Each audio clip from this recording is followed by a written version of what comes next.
This is a story about an honest, straight-laced, hard-working businessman named Joseph Lehman and his wife, a German hairdresser named Inga Pohl. It may seem like their lives are fairly ordinary, but Joseph has a huge secret that only a few people in the world know. And when he tells Inga this secret, it completely flips their lives upside down. This is the story of the poison gun.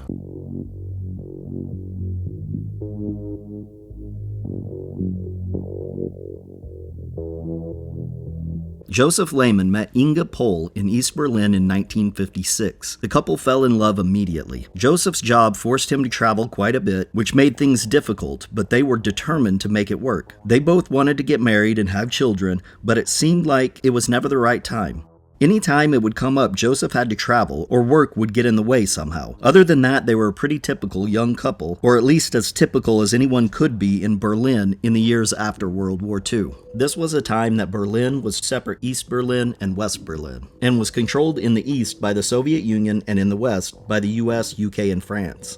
At this time, one could still cross from East Berlin to West and back with the proper documents, but the Cold War between the Soviet Union and the United States was escalating, and the separation between East and West was growing. Good news came in 1959. Joseph had traveled to Moscow for business. On this trip, he had informed his boss that he would like to get married, and his boss had refused. However, he insisted that he must marry Inga and start a family, and after some discussion, Joseph's boss had approved the marriage. Inga was elated.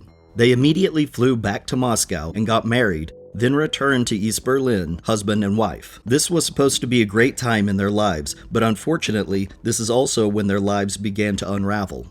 First, Joseph's boss decided that he had made a mistake and fired Joseph before changing his mind again and hiring him back with one stipulation: that Joseph and Inga would have to move to Moscow, and Joseph would have to go through training again.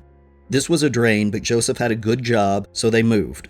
During this time, Inga became pregnant and moved back to East Berlin, where she gave birth to their first child. Tragically, shortly after birth, the baby choked and passed. Heartbroken, Joseph traveled back to East Berlin for the funeral and to be with his grieving wife. There, they decided that they had had enough. The tragedy of losing their only child was the last straw. Joseph didn't want to work for his company, as they had fired him and rehired him and didn't trust him anymore.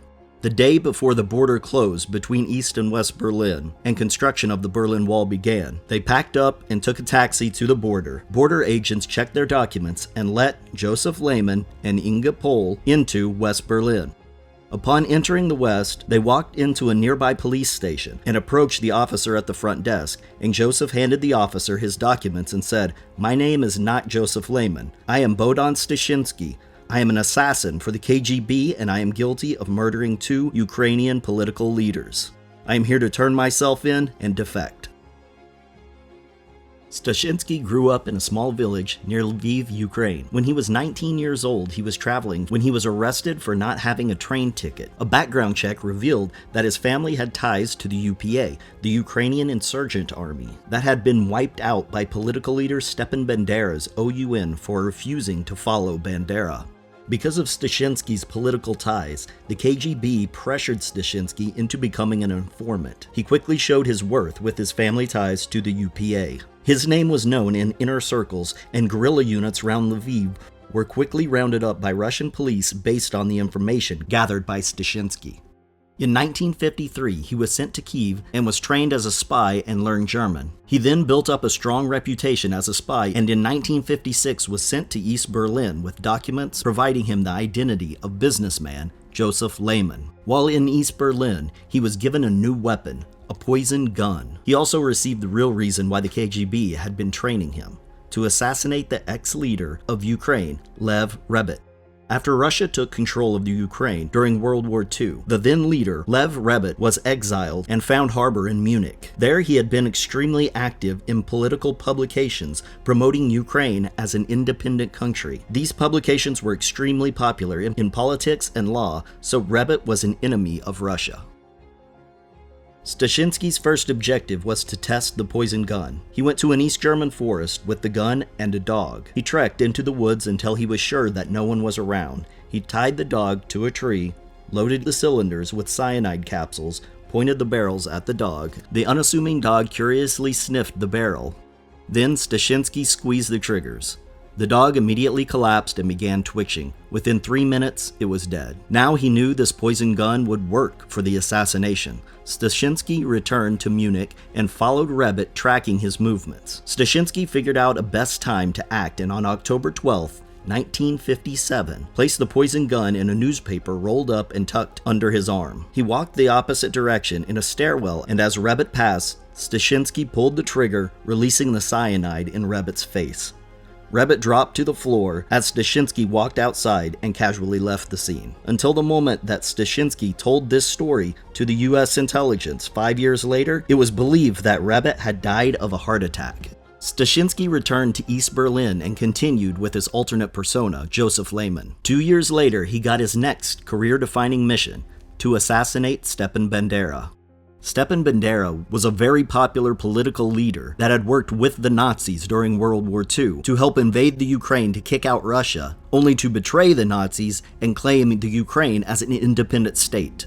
He was then arrested by the Nazis, sent to a concentration camp. After the war, many people thought that Bandera was dead. However, he had gone into hiding in Munich. By the late 1950s, Bandera had built a huge political following and was planning an attempted overthrow of the Russian dictatorship. Stashinsky traveled again to Munich and began tracking Bandera, which was much more difficult this time, as Bandera knew that he was a political enemy of Russia and took action to hide his movements. Stashinsky found a pseudonym that Bandera used listed in a phone book and found an apartment that Bandera used. He staked out the apartment, which was one of 6 that Bandera used. From the apartment, he began to follow Bandera as much as he could because Bandera always had security and took extreme measures to mask his movements. Stashinsky attempted to pick the lock of the apartment, but broke the pick in the lock. He fashioned a new pick, waited outside of the apartment, and on October 15, 1959, when Bandera appeared down the street walking with his bodyguards at his side. After a brief chat, Bandera continued toward the apartment and his bodyguard walked the other way. Stashinsky picked the lock and went to the staircase inside. The assassination of Rebet on the staircase had gone so well, Stashinsky planned to do it again until the elevator door opened and a woman walked past him. Instead of standing there drawing attention, he walked down to the lobby where Bandera was now at the front door fiddling with the lock. "Is it not working?" Stashinsky said to Bandera. "No, it's okay," Bandera replied, as he opened the door and held it for Stashinsky to pass. As Stashinsky passed, he raised the end of the newspaper to Bandera's face and squeezed the trigger. The atomized cyanide sprayed into Bandera's face as Stashinsky continued through the door and out to the street. West Berlin police and US intelligence didn't quite believe the story at first. Why did Stashinsky turn on Russia and defect to West Berlin? Turns out it was all for Inga Pohl, the German hairdresser that had captured his heart years before. Inga had only known Joseph Lehman rather than Bohdan Stashinsky since 1956. After the successful assassination of Bandera, Stashinsky was to be awarded the Order of the Red Banner, an extremely high award in the USSR. While in Moscow receiving the award, Stashinsky had told his boss about Inga and that he had planned to marry her, but the KGB did not approve of the marriage. After fighting with his bosses on the subject, they gave in. On Christmas Day, December 25, 1959, more than 3 years after he had met Inga, he told her everything. Who he was, who he worked for, and most importantly, what he had done. None of this mattered to her. She loved him. They immediately flew to Moscow and got married. However, after revealing his identity and marrying a German, the KGB didn't trust him. They bugged his apartment where they heard him and Inga speaking poorly of communism. They kicked him out of the KGB only to change their minds a short time later and send him to Moscow for training. This is when Inga became pregnant, moved back to East Berlin, had the baby, and then shortly thereafter it died. On August 12, 1961, the day before the Berlin Wall was erected, he and Inga crossed into West Berlin, went to that police station, and told their story. Stashinsky received an 8-year prison sentence for his crimes, but instead was immediately taken by US intelligence to get as much info from him as they could. He was given a secret ID and lived in the United States until 1980, when he moved to South Africa. Then, in 1989, the Iron Curtain fell. Stashinsky returned to his homeland, where the leaders erected statues of Bandera, the man he had assassinated nearly 30 years earlier. This is True Mysteries. Please like, leave comments, and subscribe. Thanks for watching.